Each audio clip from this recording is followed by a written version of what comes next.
Okay, so now take a look at the actual solution and compare that with the auto-generated script that we produced right now with the sample GUI. But before that, I want you to take a look at the interaction among different input-output methods here. So let's take a look at this slide. And you see the end user is interested with these properties of line width, line color, line style, and these points to be joined, they're also given as inputs. And for outputs, this is the primary output that the user is interested with, the graphical output.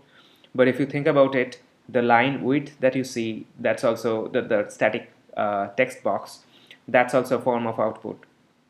And for this we are controlling the line width via slider, line color, pop-up menu, radio buttons, and mouse clicks on panel. So these are the methods how we are controlling all these properties and input. So let's go back to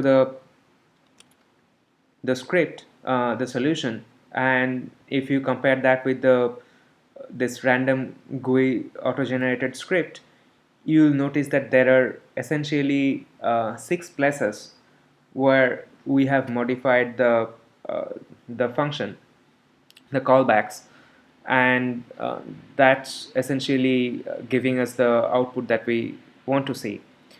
So to begin with, we'll start here, and here you see that these handles with different structures for all the different handles, and then we call the axis to control axis scaling and appearance. And you'll see it comes repeatedly that we'll save the new data via using GUI data, and the all the selection that we make, and also we'll be passing along this handles and different structures of it from one callback to another without using a global variable. So this is the first change that you will notice compared to the random GUI. Next, as we go down, we have the slider callback, and here we set the line width of our figure, and we also set the size text, which is the tag for the static text button, and you'll see that the line size will appear based on the value of the slider that we have selected. And as usual, we save our selection using GUI data, and we move on to color menu, which is the pop-up menu. And this is the difference with the auto-generated script modification, where you are using we are using switch and case to select one of the 4 available color options that we pre-selected, and then finally we come here for erase button, where we can use this is the only modification, just this one extra line, which clears up the access that was previously in place.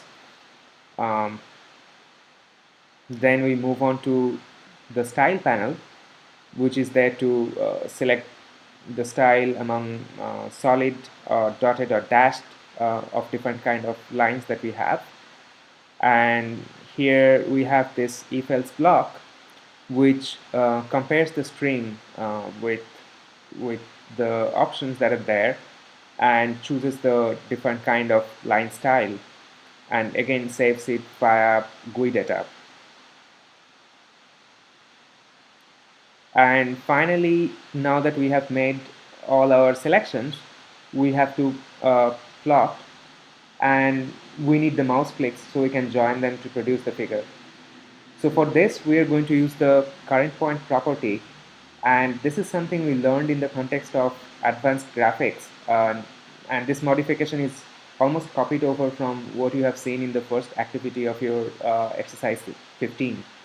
So I would urge you to go back there to understand this segment better. But overall, you see that we accept xy coordinates via this current point property and store that as this new variable new point, and we check if there is already another point via using the command is empty, and if it is not empty, we draw the line between new point and the previous point, which is stored in handles.pt with the properties of line style, line width, and color that we have decided previously, and we have the new axis. And once it is done, we set the new point as the handles.pt so that we can accept the new mouse click. And as usual, we save all this with GUI data. So with this, let's go for these are all the changes, all the modifications that you see in comparison to the random GUI that we have auto-generated via just that via putting all the different components in our GUI. So let's take this program for a test drive and see how it does. So we call draw GUI, and here we see this first point. I clicked already once and nothing happened, but that's understandable because there is no previous point stored. And now I click again, this new line comes up. Let's change the line size. Okay, we have a thicker line, dotted, and let's also change the color to blue, and then let's have dashed. That's something different as well. Red. Let's set the line size to 0 and see what happens. Oops.